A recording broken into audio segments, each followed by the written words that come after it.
اونچا پرچم اسلام ہو جائے۔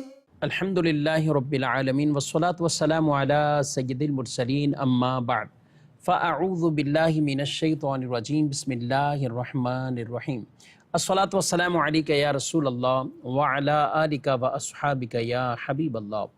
الصلاة والسلام علیک یا نبی اللہ وعلی آلک واصحابک یا نور اللہ۔ مدنی چینل کے ناظرین، پروگرام قرآنی صورتوں کا تعارف، اس میں آپ کو خوش آمدید کہتے ہیں۔ اللہ پاک ہم سب کے علم میں برکتیں عطا فرمائے، قرآن کا نور، قرآن کا فہم، قرآن کا علم ہم سب کو اللہ رب العالمین عطا فرمائے، اور نور قرآن سے میرے اور آپ کے سینوں کو روشن منور فرمائے۔ ناظرین کرام، اس پروگرام میں بطور خاص کسی ایک صورت مبارکہ کا تعارف پیش کیا جاتا ہے، اور اس سورہ مبارکہ کا سبب نزول یا اس کے اندر بطور خاص جو واقعات پیش آئیں جن کا تذکرہ اللہ رب العالمین نے فرمایا ہے، اس کے چند مضامین پر بھی گفتگو ہوتی ہے۔ اول تاخیر ہمارے ساتھ پروگرام میں شامل رہیے انشاءاللہ العزیز۔ آج سورہ مبارکہ سورہ قصص، قرآن مجید فرقان حمید کے 20ویں پارے میں سورہ قصص موجود ہے۔ یہ سورہ مبارکہ مکی صورت ہے۔ قرآن پاک کی کئی صورتیں جو کہ مکی ہیں اور کئی صورتیں مدنی ہیں۔ ہجرت سے قبل جو کچھ نازل ہوا مکی کہلاتا ہے، اور ہجرت کے بعد جو کچھ نازل ہوا وہ مدنی کہلاتا ہے۔ سورہ قصص کے بارے میں فرمایا گیا کہ 4 آیتوں کے علاوہ بقیہ سب مکی ہیں۔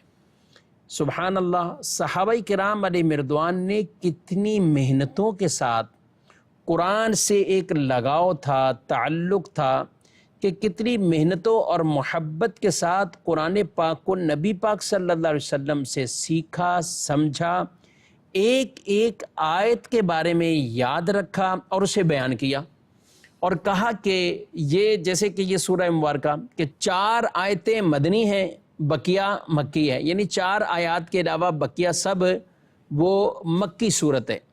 یعنی ایک ایک آیت کے متعلق جو رسول اللہ صلی اللہ علیہ وسلم ہدایت فرماتے رہے، صحابہ اسے یاد رکھتے تھے۔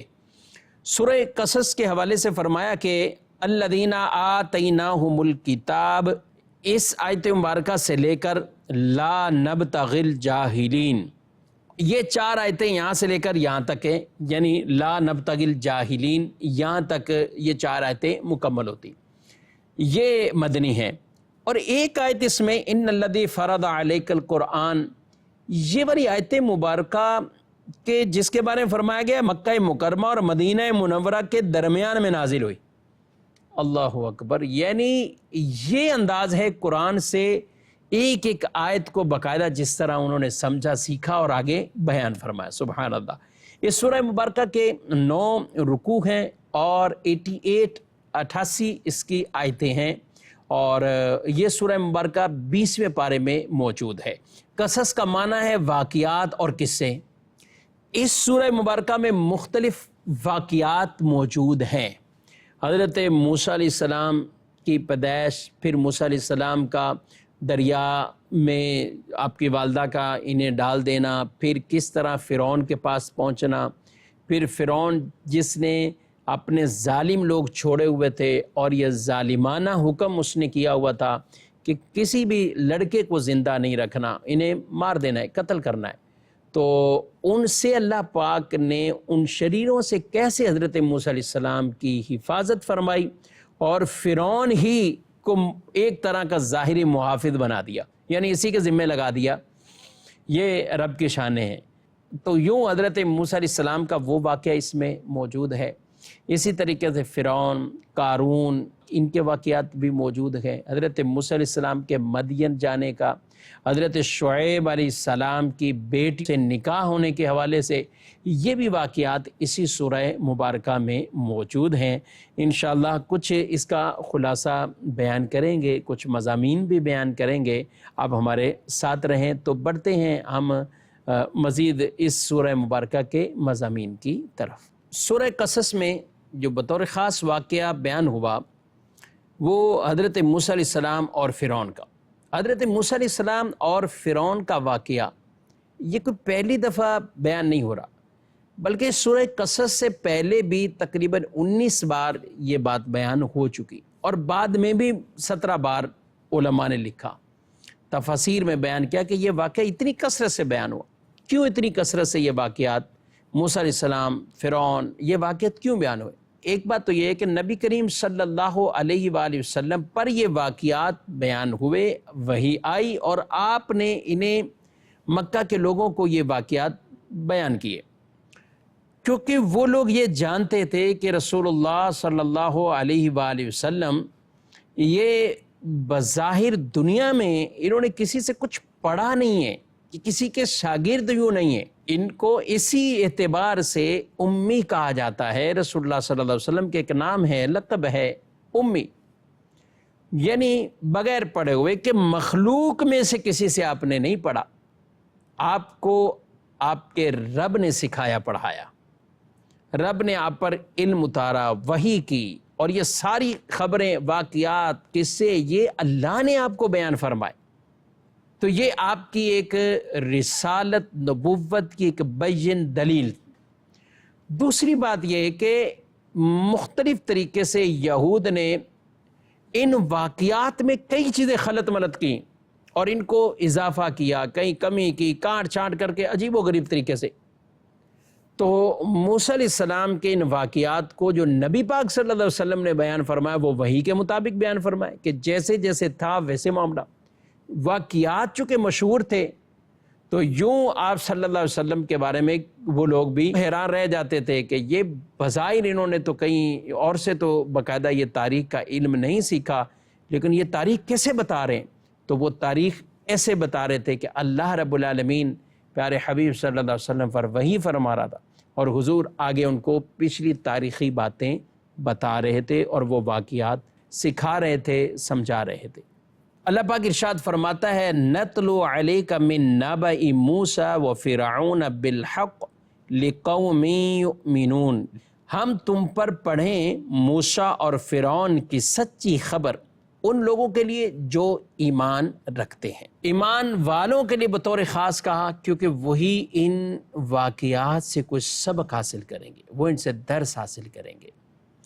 فرمایا ان فرعون علا فی الارض وجعل اہلہا شیعا یستضعف طائفة منہم یذبح ابناءہم ویستحیی نساءہم انہو کان من المفسدین، بے شک فرعون نے زمین میں غلبہ پایا تھا اور اس زمین کے لوگوں کو اپنا تابع بنا لیا، ان میں ایک گروہ کو کمزور دیکھتا، ان کے بیٹوں کو ذبح کرتا اور ان کی عورتوں کو زندہ رکھتا، بے شک وہ فسادی تھا۔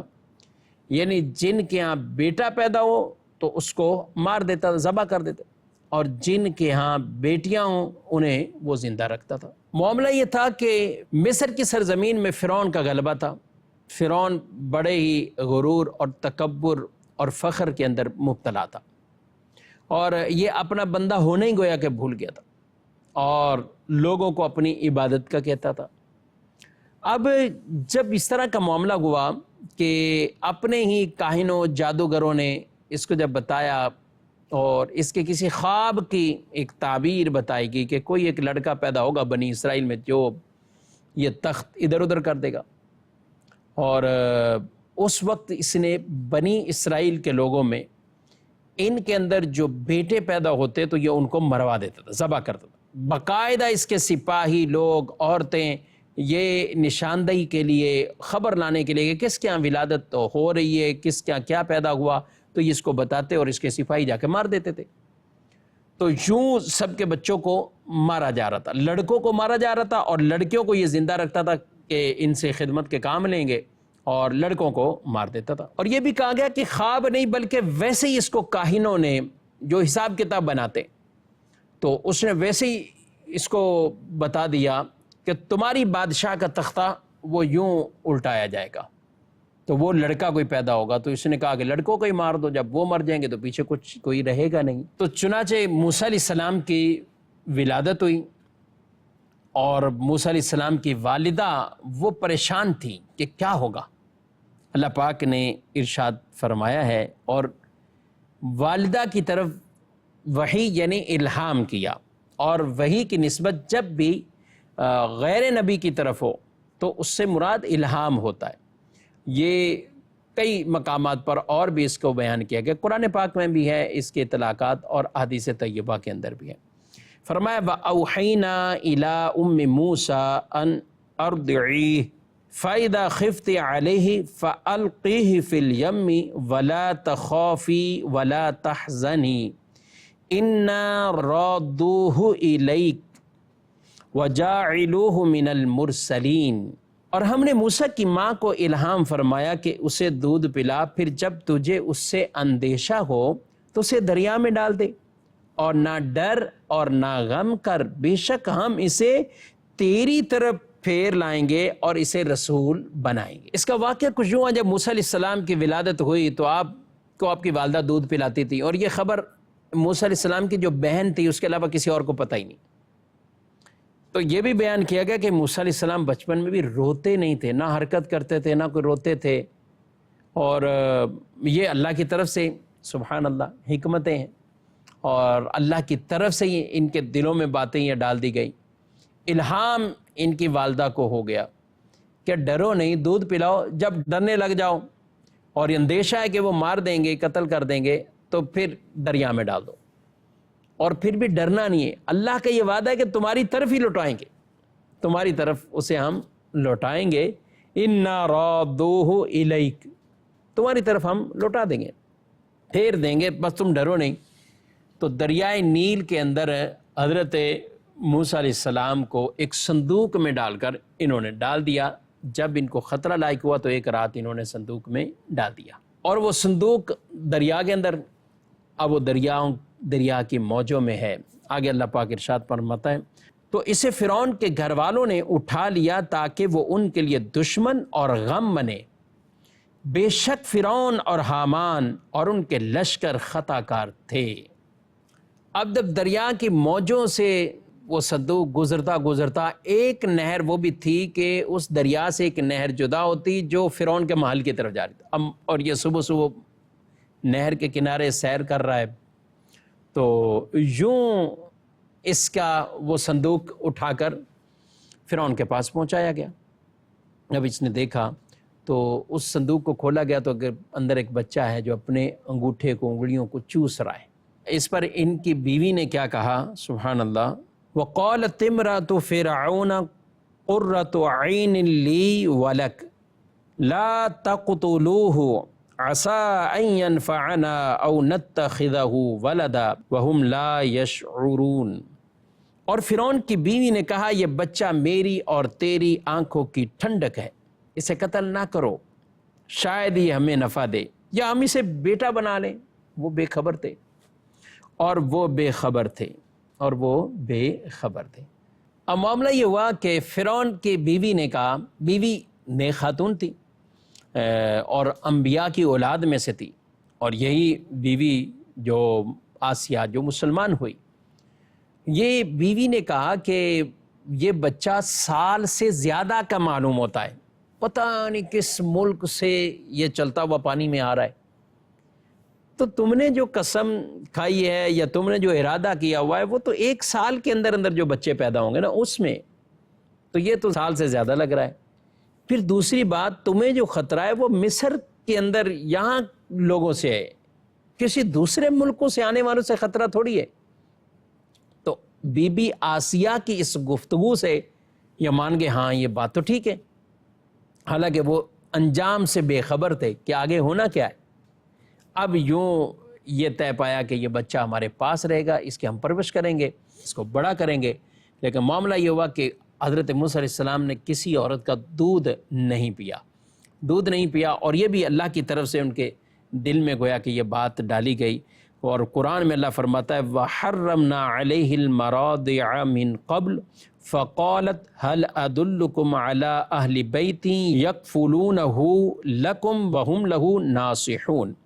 اور ہم نے پہلے ہی سب دائیاں اس پر حرام کر دی تھی، تو موسیٰ کی بہن نے کہا کیا میں تمہیں ایسے گھر والے بتا دوں جو تمہارے اس بچے کی ذمہ داری لے لیں اور وہ اس کے خیر خواہ بھی ہوں اب دودھ تو کسی عورت کا موسیٰ علیہ السلام پی نہیں رہے تھے، تو آپ کی بہن وہ دیکھنے آئی کہ کیا ہے، اور بھائی کو دیکھا، امی کو تسلی دی، ان کو کہا کہ میں ایک ایسی دائی کو جانتی ہوں، تو اس دائی کا یہ دودھ بچہ پی لے گا، اور وہ بچے کے لیے بڑی خیر خواہ ہیں، آپ اس کے گھر میں اس کو بچے کو دے دیا جائے اور وہ اس کو دودھ پلائیں گے، اس کی پرورش کریں گے۔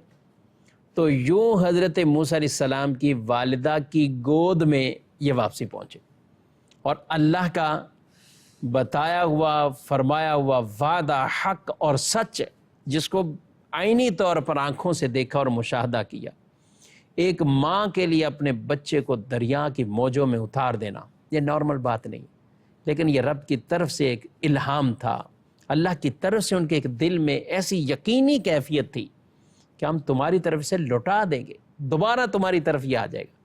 تو وہ سمجھ گئی یہ بھی اللہ کے پیغمبر ہیں، اللہ کے نبی ضرور ہوں گے، تبھی یہ بچہ یہ ان شریروں اور ظالموں سے محفوظ رہا، اور یوں موسیٰ علیہ السلام کی پرورش یہ فرعون اور اس کے محل میں ہوتی رہی۔ پھر اللہ پاک نے موسیٰ علیہ السلام کو جب یہ آگے جا کر پھر احکامات دیے، جنہوں نے اپنی نبوت کا اعلان بھی کیا، پھر احکامات بھی آئے، اور پھر فرعون کے سامنے آ کر کلمہ حق وہ بیان کیا، تو وہ ڈیٹیل اور تفصیل مختلف پاروں میں موجود ہے۔ ناظرین کرام، اس میں مزید اور بھی بہت سے اہم واقعات ہیں، دلچسپ واقعات۔ حضرت موسیٰ علیہ السلام کے مدین پہنچنا، اور وہاں پر جا کر حضرت موسیٰ علیہ السلام کا حضرت شعیب علیہ السلام کی بیٹیوں کے ساتھ جو بھلائی والا معاملہ کرنا، اور پھر کیسے حضرت شعیب علیہ السلام نے اپنی بیٹیوں سے ان کے نکاح کی بات کی، یہ واقعہ بھی موجود ہے۔ اس کے ساتھ ساتھ قارون کا واقعہ وہ بھی اس سورہ قصص میں موجود ہے۔ اللہ پاک نے ارشاد فرمایا ہے ان قارون کان من قوم موسیٰ فبغى علیہم، کہ بے شک قارون موسیٰ کی قوم سے تھا، پھر اس نے قوم پر زیادتی کی۔ یہ بیسک تو موسیٰ علیہ السلام کا رشتہ دار بھی تھا، چچا کا بیٹا، اور تھا بھی بڑا اچھا آدمی تھا، اس نے اخلاق والا بھی تھا، بہترین قاری تھا، بہترین تلاوت تھی اس کی، اور اس کے ساتھ ساتھ کئی اور اچھی صفات بھی تھیں، لیکن جیسے جیسے مال ملا اور کثرت سے مال اس کے پاس آیا، اتنا مال، اللہ پاک فرماتا ہے وَآتَيْنَاهُ مِنَ الْكُنُوزِ مَا إِنَّ مَفَاتِحَهُ لَتَنُوءُ بِالْعُصْبَةِ أُولِي الْقُوَّةِ إِذْ قَالَ لَهُ قَوْمُهُ لَا تَفْرَحْ إِنَّ اللَّهَ لَا يُحِبُّ الْفَرِحِينَ۔ ہم نے اس کو اتنے خزانے دیے کہ جس کی کنجیاں چابیاں اٹھانا ایک طاقتور جماعت پر بھاری تھی، چابیاں نہیں اٹھا سکتی تھی جماعت، اللہ اکبر۔ جب اس سے اس قوم نے کہا کہ اتراؤ نہیں، قوم نے کہا بھی اس پہ کوئی خوشی اور فخر نہ کرو، بے شک اللہ اترانے والے کو پسند نہیں کرتا، لیکن وہ فخر میں اور غرور کے اندر مبتلا ہو گیا۔ اب تھا تو یہ امتی تھا حضرت موسیٰ علیہ السلام کا، اور لیکن منافق یہ بھی بن گیا، منافق بن گیا کہ بظاہر ساتھ ہیں اور ساتھ نہیں بھی ہیں۔ موسیٰ علیہ السلام خرچ کرنے کا کہ یہ بخل کر جاتا تھا، اور لوگوں سے فخر، تکبر اور ظلم و زیادتیاں شروع کر دیں۔ اسے کہا گیا کہ اپنے مال کے ذریعے صلہ رحمی کرو، خرچ کرو، صدقہ کرو، رشتہ داروں کو دو، لیکن یہ دوسری سمتی چلا گیا۔ یہ دوسری سمتی جب نکلا، موسیٰ علیہ السلام کو جب اللہ پاک نے یہ والی کامیابیاں دی کہ بنی اسرائیل کو محفوظ رکھا، فرعون غرق ہوا اور ان کو دریا سے پار کیا گیا، اب وہاں پر جا کر پھر مختلف ڈیوٹیاں اور ذمہ داریاں حضرت موسیٰ علیہ السلام نے اپنے بھائی حضرت ہارون علیہ السلام کو دیں۔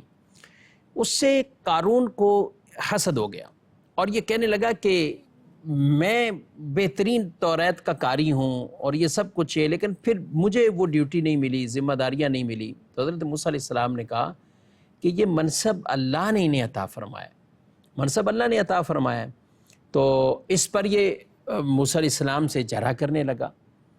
موسیٰ علیہ السلام مسلسل اس آدمی کو سمجھاتے رہے مال کے اعتبار سے بھی، کہ تمہارے کبھی کہتا تھا میرے پاس مال زیادہ ہے، میرا منصب زیادہ ہے، میرے پاس مال ہے اور اللہ مجھ سے راضی ہے تبھی تو میرے پاس مال ہے۔